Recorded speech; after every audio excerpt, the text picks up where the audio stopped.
What's going on, everyone? It's Tay, aka Slay, and welcome to More Than Marvel Mondays. What are More Than Marvel Mondays, Tay? Well, as I've stated many times upon this channel, I love me some Chris Evans. I remember an interview he did, I want to say while he was promoting either Avengers, Age of Ultron, or Captain America Civil War, and he was like, well, the good movies I do, nobody watches. Now, I could not call myself a Christopher Robert Evans, or as he's known on Twitter, Chris Jamal Evans, a stan of this man if I did not walk through his filmography. Actually, the idea for this came from a conversation I referenced in a live stream where I was talking about possibly making my video about almost meeting Henry Cavill, and one of my friends was just so appalled that I would think to do something. By the way, thank you for the over 100 people who have watched that video when that person said no one would. Thank you for proving him wrong. I truly appreciate it. He started giving me ideas for content based around Chris Evans, and I think one of them was top 10 Chris Evans performances according to me. And I was like, I could take that a step further. I could honestly go through Chris's filmography, and let me tell you, there are a lot of movies that he's been in that have nothing to do with the Marvel Cinematic Universe. Watch them, review them, and just give you all my thoughts on them in case you've ever wanted to get into him as more than Captain America. Because let me tell you something. We don't just stand actors because they're hot in these parts, okay? Tay Desiree Delval stands talent in this house, okay? And Chris is a very talented actor. Now, instead of going in chronological order from, say, Not Another Teen Movie up until Defending Jacob, what I've decided to do to keep it exciting is pull a movie a week out of this cup. I have every movie that Chris has done except his voiceover work. He's done 2 voice acting roles. So all of his live action movies that are outside of the Marvel Cinematic Universe are in this cup. And I'm going to pick one at random every week, except for the next 2 weeks. And I will explain why at the end.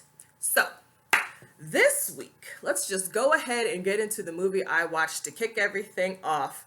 This is Chris's 2004 movie, Cellular. I'm going to tell you all up front, I'm not going to be doing my reviews in the style that I usually do them, because one, those videos end up being feature films within themselves. I'm also not going to use clips because Tay's not trying to get copyright claimed over here. So I'm just going to be telling you about high points and low points in the movie and my reactions to them, because I honestly really want you guys to watch these movies for yourselves. Support my boo, okay? No, because a lot of these, some of these I have seen before, maybe once or twice, and a lot of them are really enjoyable. This one was enjoyable, but it knows exactly what kind of movie it is. Let's get into it. The movie selection for this week was the 2004 movie Cellular. Now, like I said, this movie makes no bones about what it is. And what it is pure popcorn action movie. Like, it doesn't try to be profound. It doesn't try to be deep. What it is a movie that you go to sit in a theater with the air conditioning on when it's 100 degrees outside and you just sit and eat your popcorn. Like, we're not even going to worry about plot holes. Just sit back and enjoy. Don't think, just watch. That's literally what this movie is. It's fun, but the level of suspension of disbelief that this movie asks you to have, the first time I watched it twice. I watched it once to get a general impression, and then I watched it again to take my notes. Both times I'm like, what? So the first shot is this beautiful blonde woman played by Kim Basinger, who deserves all the tings, okay? Give Kim Basinger her flowers. She's the best actress in this film. And that's no bullshit. She's the best actress in this film. She plays scared but willing to do anything to protect my cub very well. So I want her to have all of the things. I want to give her her props for her role here. So the movie opens with her taking her son to the bus stop. There's some witty banter back and forth. She goes back to the house and her day is immediately fucked up because you have these thugs that kick in her door, kill her housekeeper, grab her and take her to some random attic in some house in the suburbs. And Jason Statham enters playing Jason Statham. I mean, let's be real. Jason Statham plays Jason Statham in every movie he's in. That's the actor he is. He plays the same role no matter what the movie is. Like, if you need a bald, tough guy, call Jason Statham. That's basically what it is. So he comes in and whacks this adorable touch tone phone with a sledgehammer. Like, you think he's gonna knock Kim Basinger's character, Jessica Martin, over the head, and he's like, nope, I'm just gonna destroy this phone. And you're sitting here looking at this shattered phone, like, you know from the title of the movie that a cell phone is going to be involved, but you're like, what is this touch tone phone doing here? What's the tea? So you're just sitting here as a viewer wondering why this woman was kidnapped, what's going on, basically, which is a good way to start a film.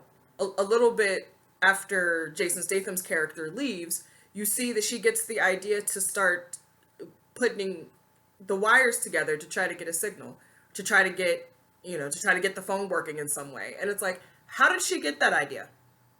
She's not a machinist. She's not a mechanic. She's not somebody that really uses their hands. She's a 10th grade biology teacher, which means, yes, she might be very smart, but maybe it's that type of thing that when you're in an intense situation, you'll try anything. Or again, I'm just thinking way too much in a movie that asks you not to think. Then we get intro to Chris Evans' character, whose name is Ryan. He is introduced into the movie shirtless to draw in a female audience, obviously. Like, honestly, as much as I love my boo, throughout this series, I want you guys to remember, I will be honest. Like, I'm not going to sit here because I love Chris and blow smoke up his ass. I did not expect Chris to be at the top of his game in this film. The way I pictured it after hearing his first 2 lines, by the way, his Boston accent is thick. The accent is strong with this one in this film. Okay, and he's supposed to be from LA. Where the casting director's like, okay, we need a tall, well-built, conventionally attractive, preferably Caucasian dude to play this role. And it looks like Chad Michael Murray and Ryan Phillippe are busy. So who else you got? Chris Evans. He looks like he'll do. Britt, let's call him in. Like, that's literally what it was. Because any other dude within the late 90s, early 2000s could have played this role. This is not one of those, only Chris could have done this and made it the pinnacle of... No, this was literally any generic it boy in Hollywood at the time could have played this role. And it probably would have been the exact same movie. And then we have Jessica Biel, who is in the movie for a total of 3 minutes just to pout. Like, that's literally all she does in the movie. It's a glorified cameo is what it is. Interestingly enough, Chris Evans and Jessica Biel dated for 5 years. I'm not sure if they were dating while filming this movie, but it's an interesting bit of trivia. The purpose of her character is basically to give us background on the personality and character traits of Ryan. She says that he is childish, he is irresponsible, and he's self-centered. All of that to be like, okay, so the rest of the movie is going to be proving that he is not these things. She doesn't do anything else. She is literally there to provide that little bit of exposition. Like, this is who this dude is. This is the dude you're going to be following. This is highlighted perfectly by the fact that he lies about why he's at Santa Monica Pier. I miss Santa Monica Pier so much. He lies about why he's there. And she gives him a task to prove if he's really there for that reason. And he immediately shoves that task off onto his friend so he can go do his thing. We go back to Jessica in the attic, fiddling around with the phone, trying to get a signal. And then just off the cuff, out of nowhere, she just happens to hit the right signal to hit Ryan's phone. And that's how the 2 storylines become one. And he thinks it's a joke. He doesn't take it seriously until he hears the kidnappers on the phone threatening her and he hears her screaming. That happens a little later, but he's like, oh, this is really cute and I've got another line. And he makes a comment about "you're wasting my minutes." That's how nostalgic this movie is at this point. Like, do y'all remember when you had to worry about minutes? Like, when you got your first cell phone and you had to figure out what plan you wanted. Did you want the 1,000 minutes and free after 9? Did you want the 1,500 minutes? You had to actually sit there and calculate how many minutes you were on your phone at whatever time, and you told people, call me back after 9 when the time is when my minutes are free. I just thought that was funny. It's like, do you remember when you had to worry about minutes? Wow. Then we are introduced to William H. Macy's character. He's the cop with a hunch. You know, he's the cop that can't let it go. He plays a cop who's been on the force for 27 years and is now thinking of retirement and opening up a day spa with his wife. And it's adorable because there are scenes interspersed of them like trying to pick out which masks they're going to use, what like color curtains are going to put up, like what specifics they want in the spa. One of the cops keeps calling it a beauty salon and he's like, it's a day spa. Like it's stuff like that that really make this movie adorable. But that we're introduced to him. Ryan finally makes it to the police station, hands him the phone. Jessica's able to talk to him for a few minutes, give him her name, her address, and she's like, I've been kidnapped. And then randomly, a fight breaks out in the police waiting room. William H. Macy's character hands Ryan, Chris's character, back the phone. He's like, take this upstairs to the 4th floor.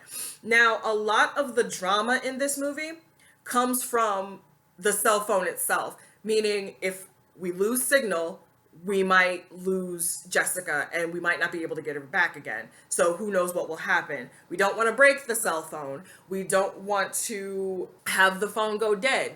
As Ryan is in the police station, he's trying to go up to the 4th floor and he realizes that he's going to lose signal. So he has to make the decision, do I keep going to the 4th floor and possibly lose her? Or do I go back down and hope somebody from the 4th floor comes back up? Or what do I do? Like, that's a very tense scene. We have found out that the kidnappers know everything about the family. And they're like, we're going to go get your son. So she sends him to go to the school to pick up her son so they can't, the thugs can't get to her son. And I'm just like, what? One of the questions I had about this movie as I'm watching it, Ryan does a lot of things that would get a normal person thrown in jail the second they were done. And here's the first in the series of things. Staying along that track, he gets to the school. He is told by Jessica to go to the administrative office. And she's like, hand them the phone. I'll tell them what's going on. And he runs into a security guard who tells him, hey, you can't be in here. And he asks them where the administration office is. And then the bell rings and there are all of these kids filling the hall. Okay. The way this dude is acting, this film was filmed in a post-Columbine world, okay? I remember how my high school was. I graduated the year after Columbine. I graduated in 2000. Columbine happened in April of 99. You couldn't get into the school, whether you were a parent, a babysitter, an auntie, an uncle, legal guardian, you couldn't get into the school. You couldn't pass a certain point unless you had valid ID. Put a pin in that, because that point right there is going to come back too. So the security guard not doing anything, if a dude had run in to be like, where's this child? I need to find this child, acting crazy, like he should have been pinned to the ground. That's exactly what would have happened. But again, it's a movie. We're going to take that reality and put it over here. You know. And then Ryan steals the security guard's car. After the kid is kidnapped, because he wasn't able to prevent him from being taken, he steals the security guard's car. Within 5 minutes, somebody would have been on the phone and Ryan would have been arrested. It's like, hey, he stole this car. Because it happens right in front of the security guard. He's like, hey, did you see the kid was just kidnapped? He got into this car, clearly marked security, and drove off. Nobody ran back into the office and was like, hey, this dude took this car. He said somebody had been kidnapped. Like, why? Nobody? Again, movie, reality, over here. And going back to the drama being created from the circumstances of the phone, like one of the things I mentioned was keeping the phone charged, keeping the phone on. He realizes that Ryan realizes that the phone is on low battery. It's about to die. He finds a gun in the glove compartment. With the gun, he robs a cell phone store. He holds it up because he needs a charger. And somebody's like, here, take the charger. You find out later that he ended up paying for it. It's not shown on screen. It's mentioned on the news. It's like he ended up paying for the charger though. Put a pin in that because I'm gonna talk about that in a little bit more detail later. There are moments of comedy that are brilliantly sprinkled throughout. They're perfectly timed and perfectly placed. And they do manage to give that little bit of levity that's needed during a tense scene. Like going back to the school scene where Ryan is trying to find Jessica's child. Ryan's on the phone and he asks Jessica what her son's name is. And she's like, Ricky. And he's like, Ricky what? She's like, Ricky Martin. And Ryan's like, you named your son Ricky Martin? She's like, it was before the singer. I got a good belly laugh out of that, and I probably woke up my roommate because he was sleeping when I was watching this movie. Oh, I was like, that was a perfectly timed bit of comedy in this scene where you're like, is he gonna get to the kid or are they gonna get to the kids? Like it was brilliant. So points for that move there. We do find out, as I said before, that Ryan is being pursued by law enforcement, but these cops seem to be so inept because he's never caught. He is not caught for the robbery of the security car. He's not caught for the robbery, the stick up of the cellular store. He is not caught he's almost caught for the robbery, the carjacking of this douchebag lawyer's Porsche. And I call him a douchebag because they purposely write him as a douchebag, and the actor playing the douchebag lawyer plays it up perfectly. Like, we need you to be a douche, not a little bit of a douche. We need you to be all the way a douche. And he does well because you do not like this person. Anytime something happens to him or his car, you're like, nope, you deserved that. There's a moment at LAX where Ryan is almost spotted, but then lost in a crowd like that. Like a well-trained law enforcement agent, FBI, where you go? And just walk back. Like as I said before, William H. Macy, we have another scene with him. He's the cop that just goes on a hunch. Like nobody told him to investigate Jessica Martin after Ryan came into the department.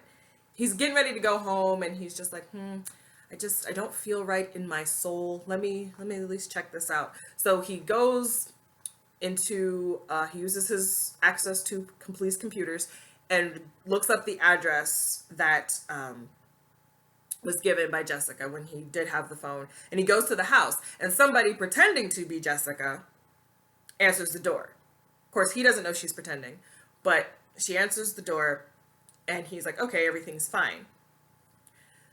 So as he is sitting in the day spa testing out clay masks with his wife, he's rinsing it off and he hears about the happenings, the doings of Ryan's character, the holding up the cell phone store and the like, and the carjacking and the car being found at LAX. He manages to get the number to Jessica's house by calling the operator and say, hey, can you get me the number for this household?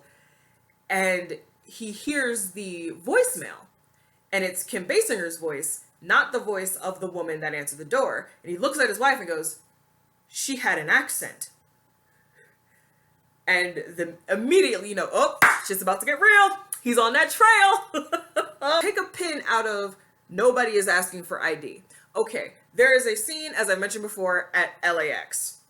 Ryan goes there in an attempt to intercept Greg, who is Jessica's husband. And this is the person that the thugs are looking for.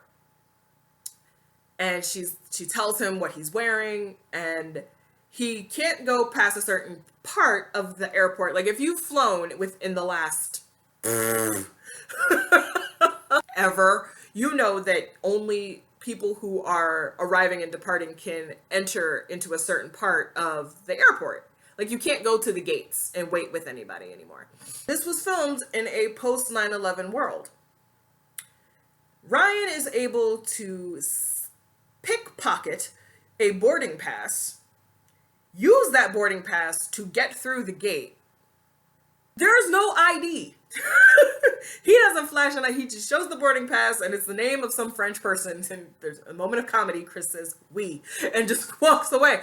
So it's like, where's the ID? Like, that could have been so much. That could have been a part to heighten the drama as well. It's like, where's his ID? Is this going to work? No, it's just way too easy. Should have had to show some ID. Could have been a random bit of extra drama in there to make people clutch the pearls. No, it's fine. Because Ryan has the gun that he found in the glove compartment of the school security guard car, he realizes he has to do something to get through the metal detectors. So he puts the gun into the jacket of one of the thugs so that they will be stopped and they won't be able to get to Greg, again, Jessica's husband. And then you find out, after they're being detained, physically restrained, you find out that these thugs are in fact cops. And they have valid reasons to be carrying firearms in an airport. Because they have their badges, all of they have ID. And so it raises all these questions like, okay, they're cops. Why did they kidnap this woman?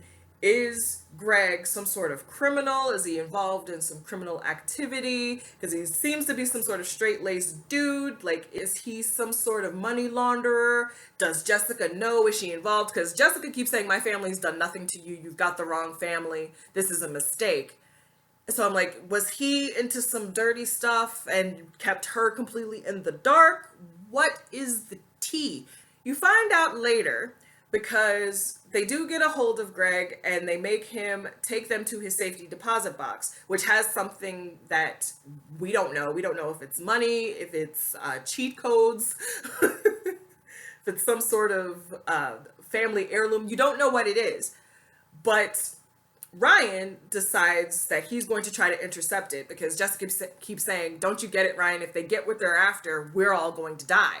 So he decides, without a plan, to go to the bank and try to intercept them. He manages to steal said object that was in the safety deposit box and get away. There is a scuffle where he's almost caught, but he manages to get away. And in the back of a cab, he decides to open said parcel. And he learn that it is a video camera. So Ryan decides to push play. And what we see is video footage of these police officers, those who have just been revealed to be police officers, essentially executing some drug cartel members and stealing the spoils of their deal. You see bags being loaded onto trucks and things of that nature. And you see that Greg has been filming it. Now, what happened was Greg is a realtor. So he was filming this building that I'm sure he was going to show to a prospective buyer. And then he hears some sort of commotion and he turns his camera and he's like, are these cops? And then you see someone's clearly displayed badge on their hip. And he videotapes all of this stuff going down. One of them sees Greg, he puts the camera down and drives off. And you're like, oh, these are dirty cops. And they're trying to get the evidence from this man so they can continue doing the dirty deeds. Ah, now it all makes sense. I was like, and then it becomes good cop, bad cop, because you go back and forth of scenes with William H. Macy kind of discovering and uncovering more clues. And you root for him. You really do root for him, because for a long time, he's completely clueless. There's a scene where he goes back to the Martin house and ends up killing somebody who we find out in the scene that I just described was one of the dirty cops.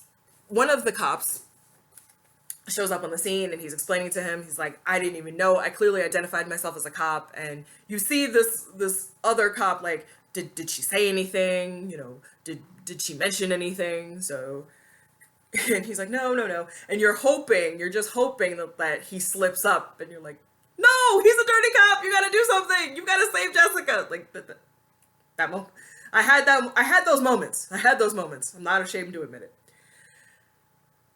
Jessica finally gets caught for being on the phone. They had this like old school conference phone where you can see where someone's on the line. And one of the, I don't know if it's a cop or just a hired hand, basically. He sees that someone's on the line and he goes upstairs and, confronts her about being on the phone. Throws her around the room. She grabs a piece of broken glass and cuts him. Now, she cuts him on his arm, and you don't think it's a big deal until he starts stumbling, and he looks at Jessica, and he's like, what did you do to me? And she's like, 10th grade biology, brachial artery, it pumps out 30 liters of blood a minute, and the human body only holds 5 liters. It's like, we had to prove she was a biology teacher. And as this man lays dying, she says, I'm sorry.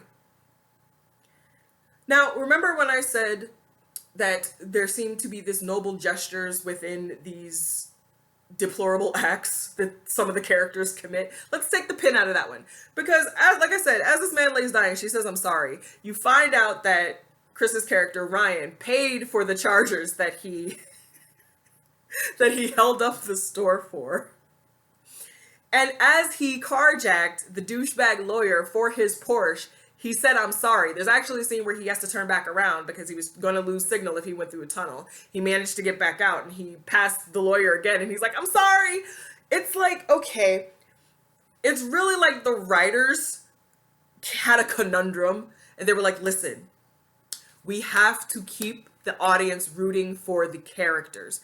It feels insulting in a way. It feels like they think that we as an audience aren't understanding enough. Like, hey, this is a life or death situation. Had I been in that situation, I might have done things out of character. But they're so worried about these characters remaining likable that they make them apologize for things that you might do if you were in that situation.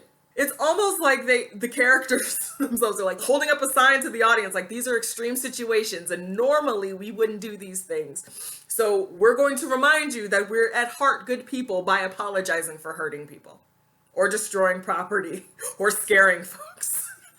What I want to say now is that there are moments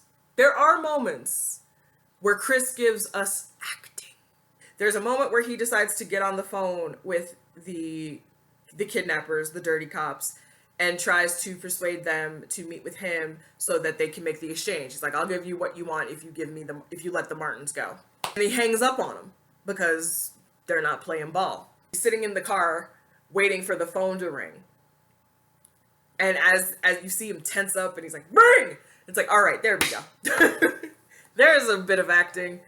And then he proceeds to trash talk I'm like, these dudes are cops.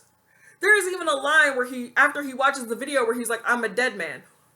And he's talking mad shit to these people. I'm like, where did these balls of steel come from, sir?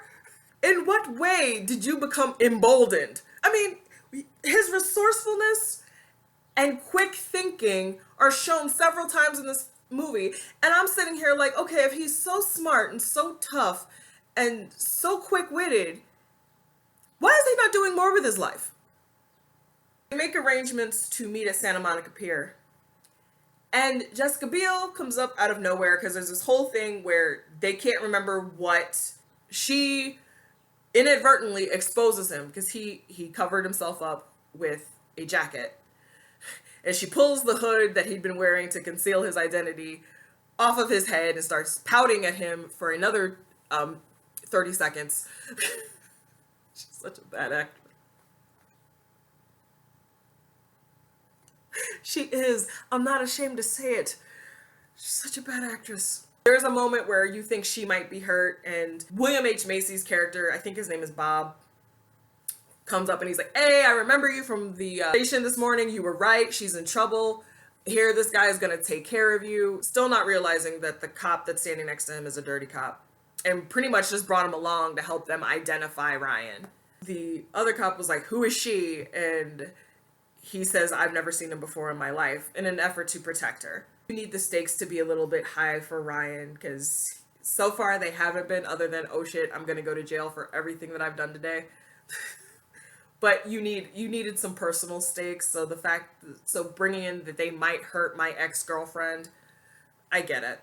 We're on the pier and they walk away with Ryan, and they've got the video camera. They call, I think his name is Diaz, on the walkie-talkie, and they're like, "We've got we got the tape. It's all taken care of. Take care of the Martins." And Diaz is standing next to, they're all cops.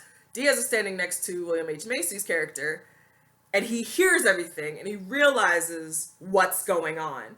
And then we get the rest of the film is just him being a badass, and we love to see it. William H. Macy is one of my favorite actors. I'm not even gonna lie about it.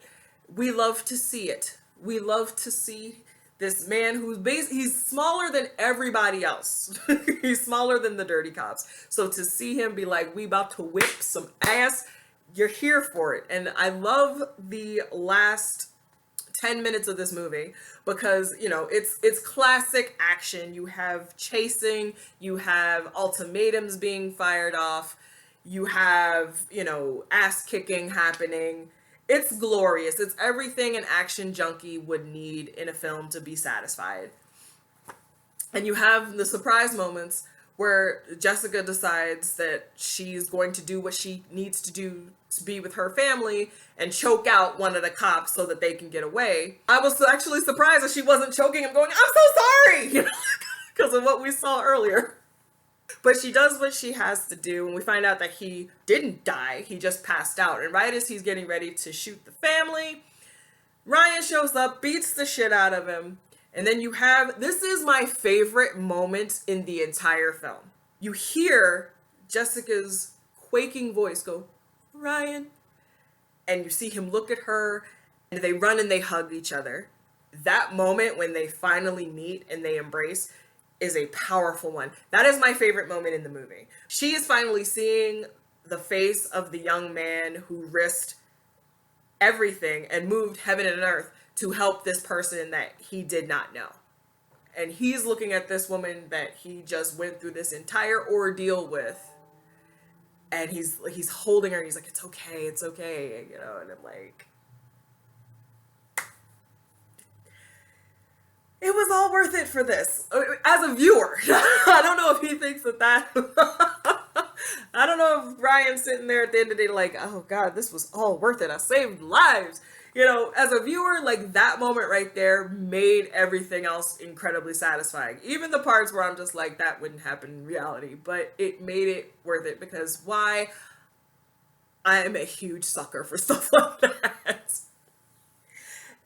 And as credits start to roll, I'm sitting there like, so Ryan ain't gonna get no consequences for stealing cars and holding customers at a cellular store at gunpoint?